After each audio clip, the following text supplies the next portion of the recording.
तो बच्चों चलिए शुरू करते हैं।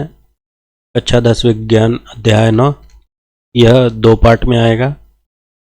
तो चलिए शुरू करते हैं। पहला पार्ट, प्रकाश। प्रकाश क्या है? प्रकाश वह ऊर्जा है जो वस्तुओं को दृश्यमान बनाती है। प्रकाश वह ऊर्जा है जो वस्तुओं को दृश्यमान बनाती है।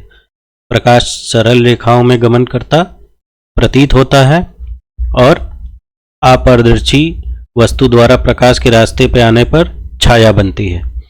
यदि वस्तु अत्यंत छोटी हो तो प्रकाश किनारों पर मुड़ने की प्रवृत्ति दिखाता है, जिसको प्रकाश की तरंग प्रकृति कहते हैं।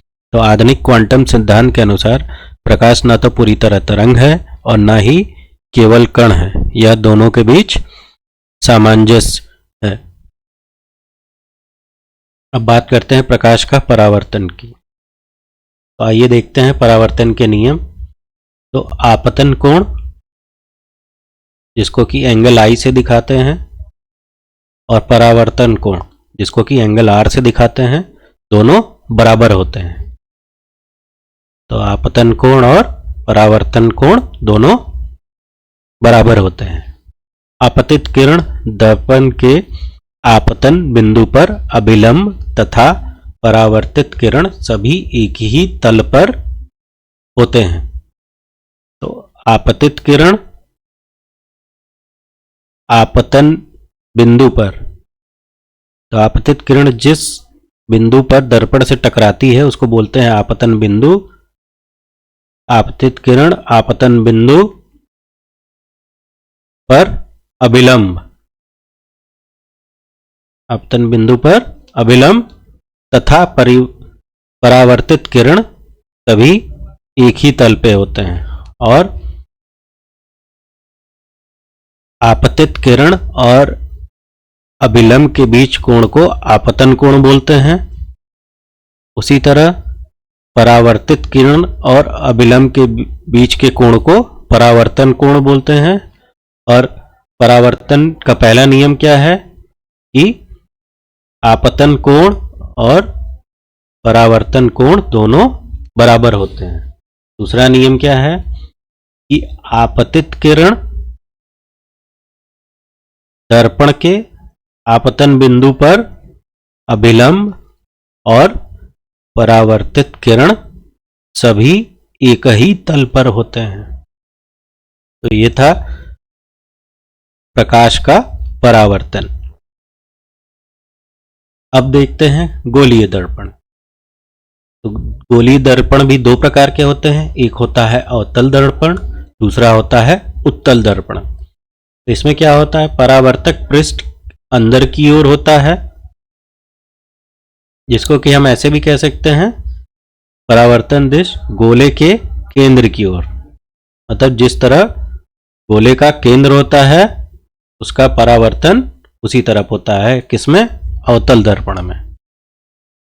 और उत्तल दर्पण में क्या होता है, परावर्तक बाहर होता है। जैसे जो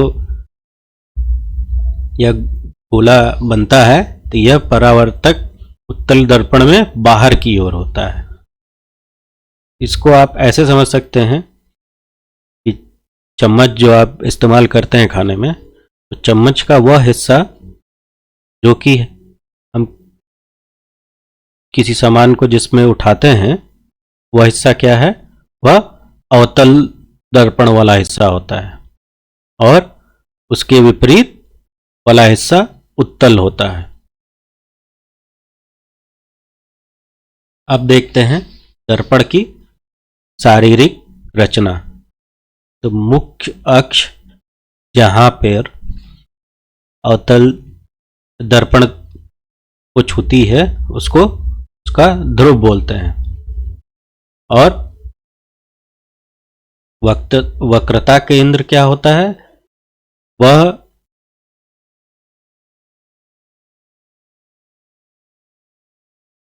जिस गोले को संपूर्ण करके बनता, अगर उस गोले के केंद्र को वक्रता केंद्र कहते हैं। और वक्रता केंद्र से ध्रुव के बीच की दूरी को फोकस दूरी बोलते हैं। क्या बोलते हैं? वक्रता केंद्र से ध्रुव के बीच की दूरी को फोकस दूरी बोलते हैं। और इस तरह से हम ये भी कह सकते हैं कि वक्रता त्रिज्या जो है वह फोकस दूरी की दुगनी होती है। वक्रता त्रिज्या फोकस दूरी की दुगनी होती है, फोकस की दुगनी होती है।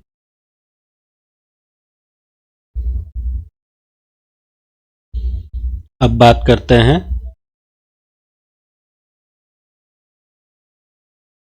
मुख्य फोकस की। तो अवतल दर्पण में क्या होता है, ध्रुव और मुख्य फोकस, तो P को ध्रुव दिखाते हैं, मुख्य फोकस F से। तो मुख्य फोकस क्या होता है, ध्रुव और मुख्य फोकस F के बीच की दूरी को फोकस दूरी बोलते हैं। P से और F के बीच की दूरी को फोकस दूरी बोलते हैं। P से, इसी तरह उत्तल दर्पण में क्या होता है, P से F के बीच, P जो क्या है ध्रुव है, F क्या है मुख्य फोकस, इसके बीच की दूरी को फोकस दूरी बोलते हैं, जिसको कि F से दर्शाते हैं। ठीक है। और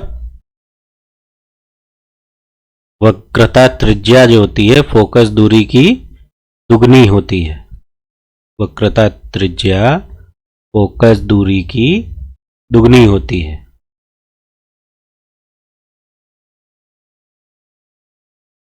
ये R होगा, F ये होगा।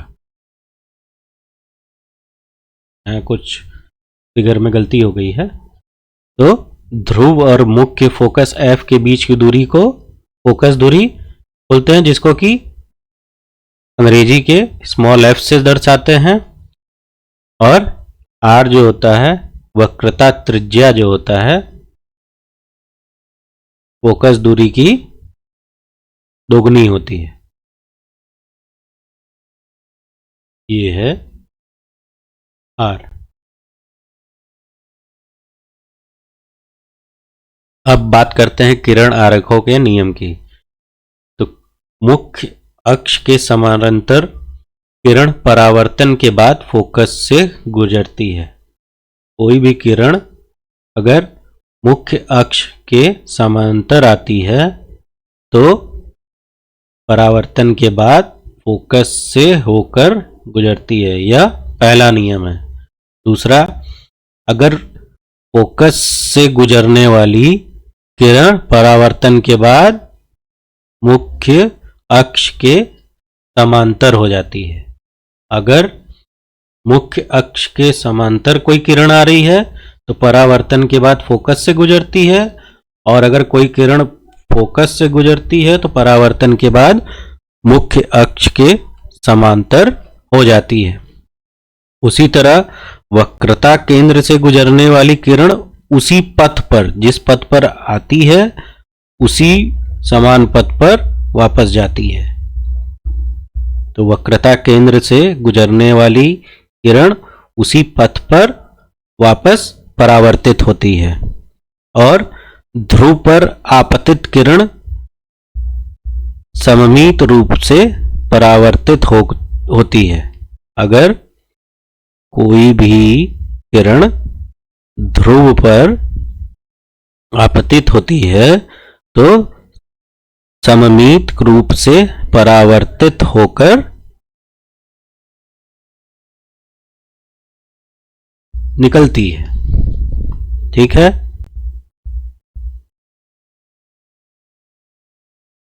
तो हमने क्या देखा किरण आरेखों के नियम में, कि कोई भी किरण अगर मुख्य अक्ष के समांतर किरण आती है तो परावर्तन के बाद वह फोकस से होकर गुजरती है। उसी तरह कोई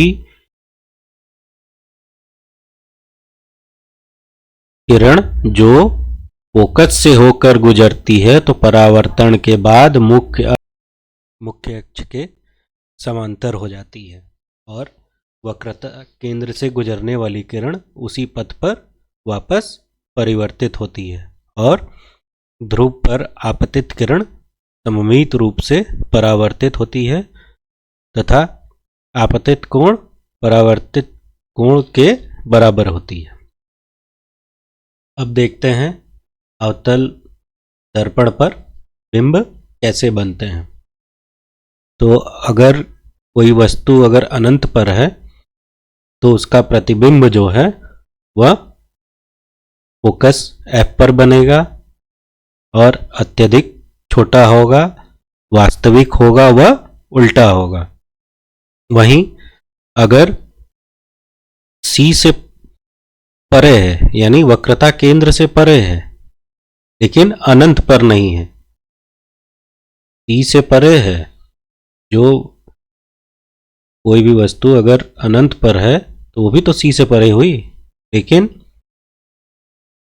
C के परे है मतलब कि वक्रता केंद्र से परे है परंतु अनंत पर नहीं है, तो उसका प्रतिबिंब फोकस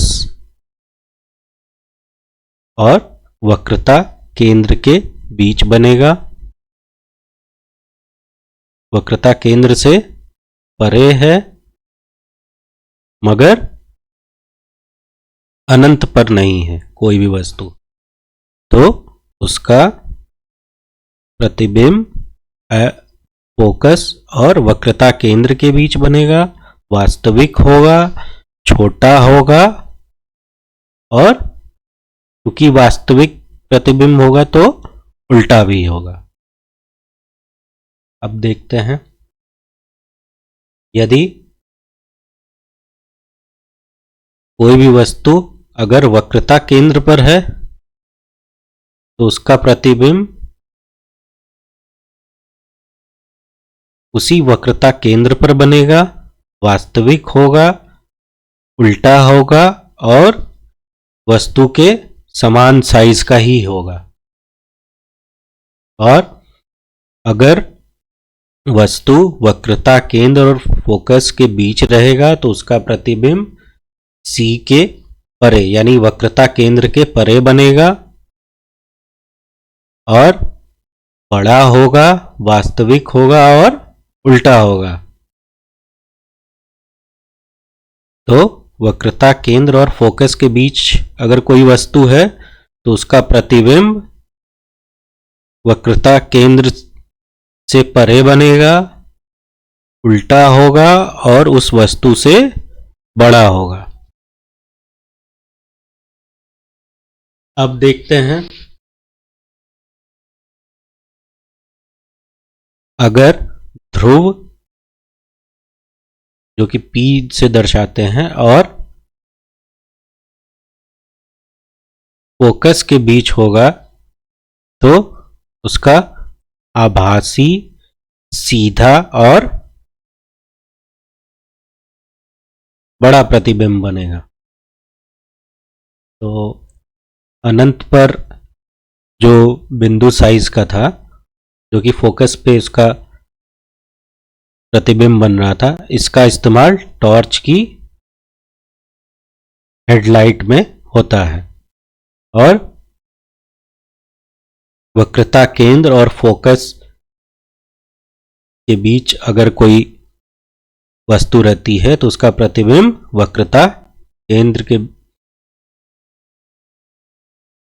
बाद बनता है, वास्तविक होता है और बड़ा होता है। इसका उपयोग दंत चिकित्सक का दर्पण में होता है।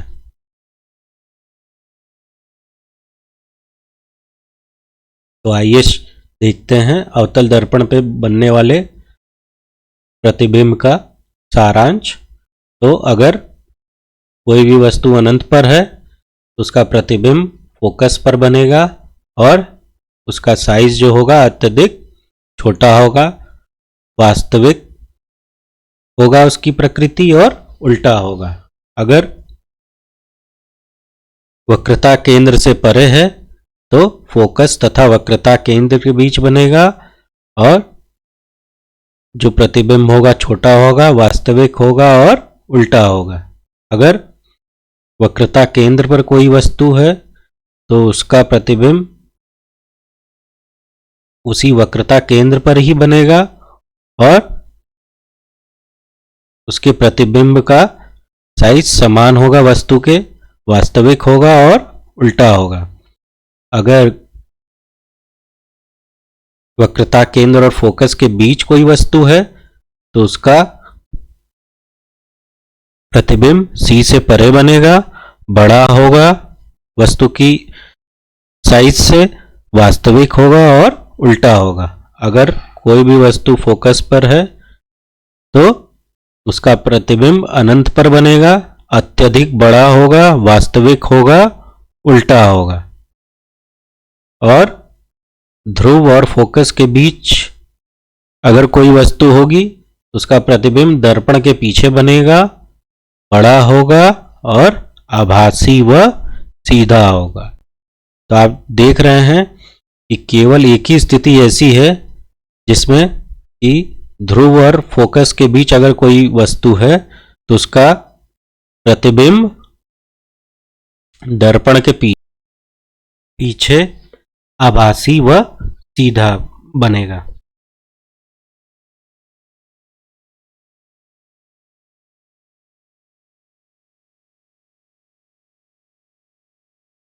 अब बात करते हैं उत्तल दर्पण द्वारा प्रतिबिंब के बारे में। उत्तल दर्पण जो है सदैव आभासी, सीधा और छोटा प्रतिबिंब बनाता है। अवतल लेंस में क्या, दर्पण में क्या हो रहा था, वास्तविक, उल्टा और आभासी, सीधा, मतलब दोनों प्रतिबिंब बन रहे थे। उसमें वास्तविक और आभासी दोनों प्रतिबिंब बन रहे थे और उत्तल दर्पण में सदैव आभासी, सीधा और छोटा प्रतिबिंब बनते हैं। तो अगर वस्तु जो है अनंत पर है तो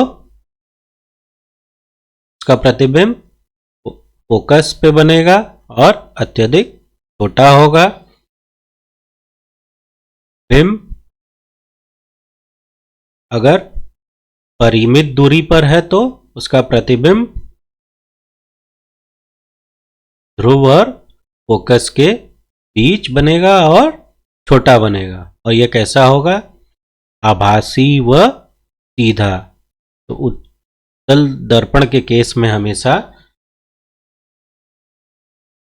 जो प्रतिबिंब होगा आभासी होगा, सीधा होगा और वस्तु से छोटा होगा।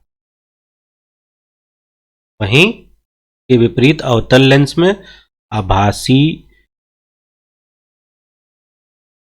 प्रतिबिंब भी बनेगा, साथ ही साथ वास्तविक प्रतिबिंब भी बनेगा।